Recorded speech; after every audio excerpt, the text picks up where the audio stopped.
কেউ বলে সুপারস্টার, কেউ বলে অভিনেতা, সরি একটু ভুল হলো, কেউ বলে বিপ্লবী, কেউ বলে ডাকা। জিদ্দার নতুন ছবি, এটাই টাইটেল। অ্যাকচুয়ালি সিনেমাটা আমি দেখলাম এবং সিনেমাটা দেখার পর আমার ঘোরটা কাটতে একটু টাইম লাগলো, তাই রিভিউটা আসতে হয়তো একটু টাইম লাগলো। যাই হোক, বেটার লেট দ্যান নেভার। নমস্কার, আমি মিঠুন মুভির জাদুতে আজকে কেউ বলে বিপ্লবী, কেউ বলে ডাকাত, জিদ্দার এই মুভিটা নিয়ে আমি কথা বলবো। ইনফ্যাক্ট শেয়ার করবো এই মুভিটা আমার কেমন লাগলো, এবং এই ভিডিওটা শুরু করছি গুরুজনদের আশীর্বাদ এবং ছোটদের প্রতি ভালোবাসা দিয়ে। সঙ্গে থাকুন, দেখতে থাকুন মিঠুন মুভি জাদু। যাই হোক, চলে আসি। কেউ বলে বিপ্লবী, কেউ বলে ডাকাত। জিদ্দার 2 বছর পর একটা কামব্যাক মুভি, ডিরেক্টেড বাই প্রতীক্ষিত বাসু। তো এই মুভিটা দেখে আমার যেটা মনে হলো, মুভিটাতে প্রচুর পজিটিভ পয়েন্ট আছে, কিন্তু কিঞ্চিত নেগেটিভ পয়েন্টও আছে। প্রথমে নেগেটিভ পয়েন্টগুলো যদি বলি, দুটো জায়গায় মানে ভিএফএক্সের আমার কিন্তু খুব প্রবলেম লেগেছে। প্রথমত একটা প্রিজন ভ্যানের ওপর একটা অ্যাকশন আছে, প্রিজন ভ্যান না, একটা ব্যাংকের ভ্যান, ব্যাংকের গাড়ি আর কি, তার উপর একটা অ্যাকশন আছে, এবং ট্রেনের মধ্যে একটা অ্যাকশন আছে, যেখানে ভিএফএক্সের কাজ আমার দুর্বল লেগেছে। দ্বিতীয়ত বলবো, একটা চেসিং সিন আছে টোটাদা এবং জিদ্দার মধ্যে। টোটাদা জিদ্দাকে চেস করছে এবং জিদ্দা একটা বয়স্ক মানে মেকআপে দৌড়চ্ছে। তো সেইখানে মেকআপটা আমার একটু দুর্বল লেগেছে, 1 নম্বর। 2 নম্বর, এই মুভিটা আরেকটা প্রবলেম যেটা আমার মনে হয়েছে, সেটা হচ্ছে জিদ্দার যে বয়সটা প্রেজেন্ট এই যে দেখানো হয়েছে, সেই বয়স অনুযায়ী ওনার ফিটনেসটা হয়তো একটু বেশি। এছাড়া এখানে মিস শেফালির ভূমিকায় যিনি অভিনয় করেছেন, একটা গান আছে মিস শেফালি, তো সিজা খুব সম্ভবত তার নাম, ভুল হলে অবশ্যই আপনারা বলে দেবেন কমেন্ট বক্সে। তাকে কিন্তু মিস শেফালি হিসেবে আমার খুব একটা ঠিক লাগেনি, তার বডি ফিটনেস আমার মানে একটু দুর্বল লেগেছে। মিস শেফালি যতদূর আমি জানি বা পুরোনো ভিডিও আমি দেখেছি, উনি কিন্তু গান গাইতেন উইথ ড্যান্সও করতেন, তো তার বডি ফিটনেস কিন্তু এই ক্ষেত্রে খুব দরকার ছিল। তো যিনি যে অ্যাক্ট্রেস এই গানটাতে আছেন, তার বডি ফিটনেস আমার একটু দুর্বল লেগেছে। তো নেগেটিভ পয়েন্ট বলতে আমার এই কিঞ্চিত নেগেটিভ পয়েন্টগুলোই লেগেছে। এবার ব্যাক টু পজিটিভ। দেখো, প্রথমত পজিটিভ পয়েন্ট বলি, জিদ্দাকে এইভাবে প্রেজেন্ট করা, ইনফ্যাক্ট এই কন্টেন্ট, এই গল্পটাই কিন্তু এই মুভির সব থেকে বড় পজিটিভ পয়েন্ট। এবং জিদ্দার এখানে প্রচুর লুকে জিদ্দাকে আমরা দেখতে পাচ্ছি, অনন্তলাল সিংহের ভূমিকায় তিনি অভিনয় করছেন। এবং ফার্স্ট হাফটা যদি বলি, একটু মাসিনেস ব্যাপারটা হয়, জিৎ ফ্যান্ডের ক্যাটার করার জন্য বানানো হয়েছে, এবং ড্রামা পোর্শন যেটা আছে সেটা কিন্তু সেকেন্ড হাফে মূলত আমরা দেখি যে পোস্ট ইন্ডিপেন্ডেন্স বর্তমান সময়, যেখানে আমরা যে খাদ্য আন্দোলন, তারপরে যে নকশাল পিরিয়ড একটু দেখানো হয়েছে, বা বেকার সমস্যা, বা শিক্ষিত ছেলেরা চাকরি পাচ্ছে না, পুলিশ শিক্ষিত বেকারদের মানে রং এনকাউন্টার করে দিচ্ছে, মেরে দিচ্ছে। তো এইখানে চন্দন সেন এবং তার পরিবার সুইসাইড করে নিল। তো প্রেজেন্ট টাইমে যে সরকারের গাফিলতি, সরকারের যে দুর্বলতা, অক্ষমতা, সেটাকে খুব ভালোভাবে দেখিয়েছে, এবং খুব মানে রিলেটেবল আজকের বর্তমান সিচুয়েশনের সঙ্গে সেই সময়কার কিন্তু যেই সিচুয়েশনগুলো দেখানো হয়েছে, সেগুলো কিন্তু খুব রিলেটেবল। এবং জিদ্দার অভিনয় তো অবশ্যই একটা প্লাস পয়েন্ট। এবং এই মুভিতে হাইলাইট করা হয়েছে যে জিদ্দার মেকআপ, এবং আমি জানি অনেকে চেঁচাচ্ছে যে জিদ্দা প্রথমবার এইরকম মেকআপে এলো। অবশ্যই জিদ্দা প্রথমবার এইরকম মেকআপে এলো, কিন্তু বাংলা সিনেমায় কিন্তু একজন নায়ক এতগুলো মেকআপে ধরা দিচ্ছে, এটা কিন্তু প্রথম নয়। ইনফ্যাক্ট আমি যদি বাঘাযতীনকে সরিয়েও রাখি, তাহলে উত্তম কুমারের সব্যসাচী বলে যে মুভিটা আছে, সেখানে কিন্তু উত্তম কুমার অনেকগুলো মেকআপে আমরা দেখতে পেয়েছিলাম। এছাড়া আমি প্রসেনজিৎ চট্টোপাধ্যায় সংগ্রাম মুভিটার কথা এখানে বলতে চাইব, তিনিও কিন্তু অনেকগুলো মেকআপে ধরা দিয়েছিলেন সংগ্রামে।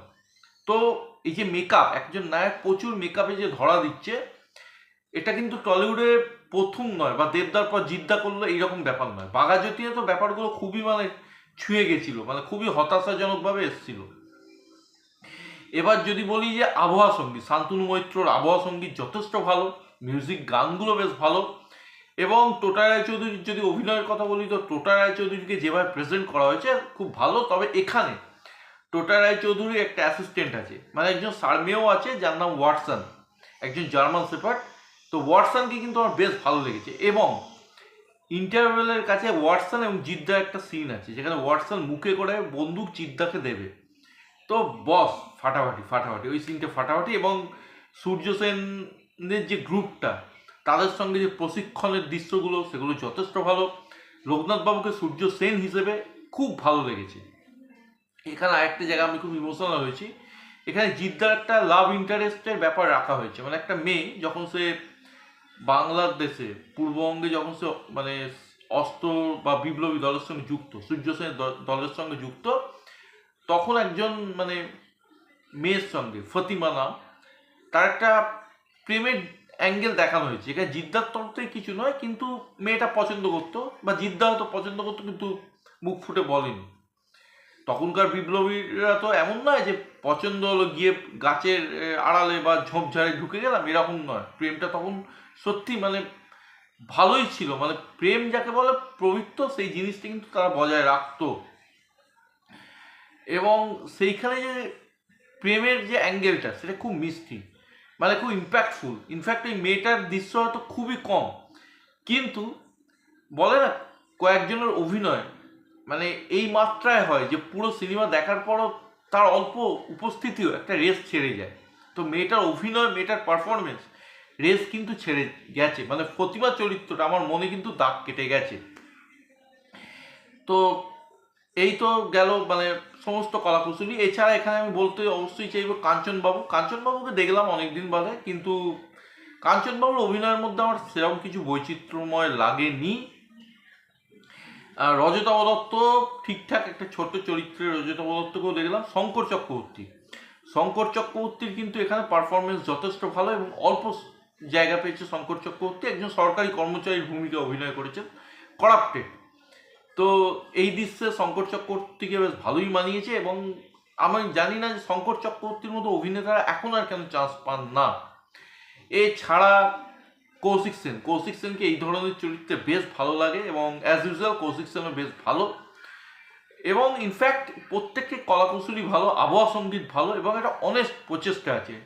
এবং জিদ্দার মুভিতে যেটা মানে অভাব ছিল বাঙালিয়ানা, সেইটা কিন্তু এই মুভিতে ভরপুর আছে।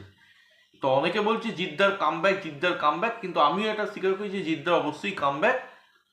ওই কিঞ্চিত নেগেটিভ পয়েন্টগুলো যদি সরিয়ে দিই, ইনফ্যাক্ট আমার বহুরূপীর তুলনায় কিন্তু যথেষ্ট ভালো লেগেছে।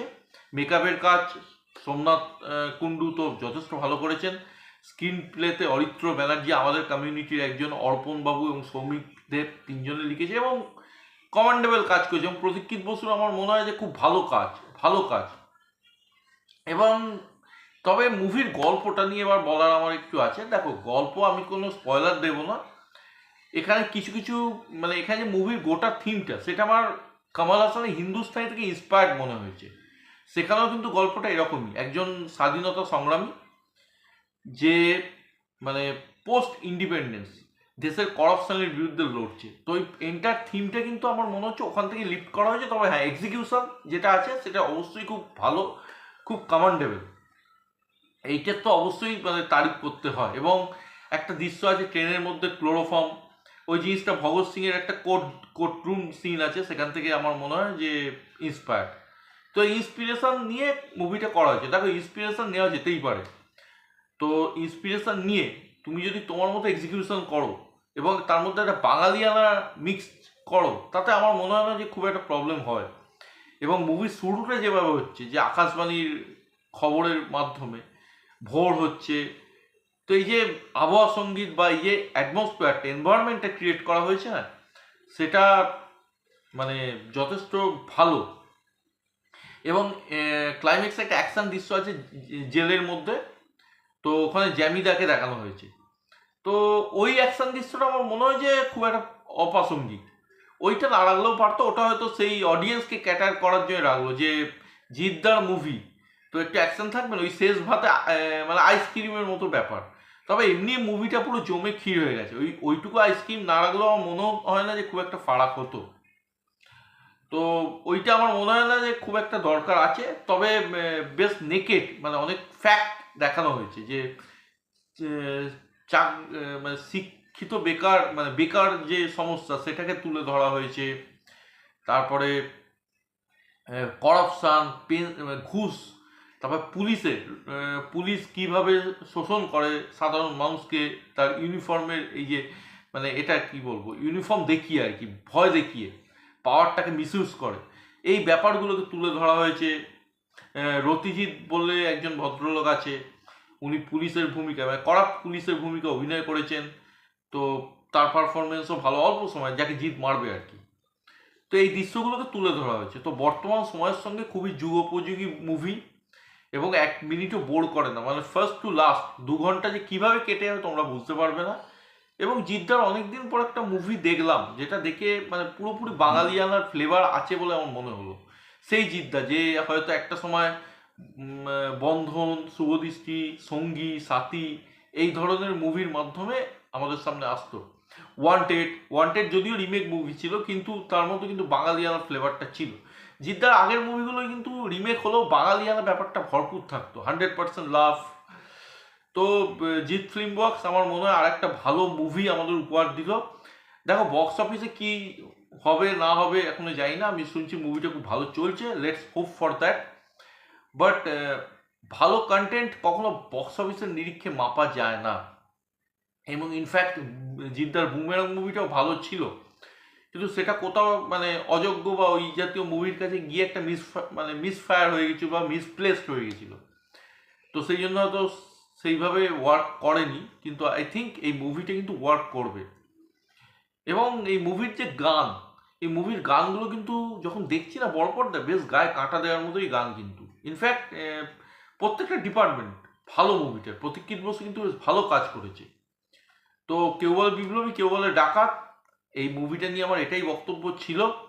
এবং আমি চাই যে মুভিটা প্রত্যেকে তোমরা দেখো, মুভিটা দেখো, দেখে তোমাদের কি মনে হয়, উনি কি সত্যি বিপ্লবী ছিলেন না উনি ডাকাত ছিলেন, সেটা তোমরাই আমাকে জানাও। আবার হ্যাঁ, অল্প মানে একটা দৃশ্যে ভানু বন্দ্যোপাধ্যায়কে দেখেছি, নেতাজি সুভাষচন্দ্র বোসকে দেখানো হয়েছে, সেগুলো বেশ ভালো। মানে সুরজিৎ দা ভানু বন্দ্যোপাধ্যায়ের মেকআপে কিন্তু বেশ ভালো মানিয়েছে। ওখানে জমালয়ের জীবন্ত মানুষটাকে জমালয় জ্যান্ত মানুষ করে দেওয়া হয়েছে। এবং নেতাজি সুভাষচন্দ্র বসু যিনি অভিনয় করেছেন তাকেও কিন্তু বেশ ভালো মানিয়েছে। তো মেকআপের কাজ কিন্তু আবারও বলছি খুব যত্ন নিয়ে করা হয়েছে। তো এই ছিল এই মুভিটা নিয়ে আমার ব্যক্তিগত মতামত। তোমরা যারা মুভিটা দেখেছো তোমাদের কেমন লাগলো কমেন্টে জানাও, এবং আজকের আমার ভিডিও তোমাদের কেমন লাগলো সেটাও জানাতে ভুলো না। যদি ভিডিও ভালো লাগে লাইক, শেয়ার, সাবস্ক্রাইব করো, সঙ্গে থেকে পাশে থেকো। Take care, bye by.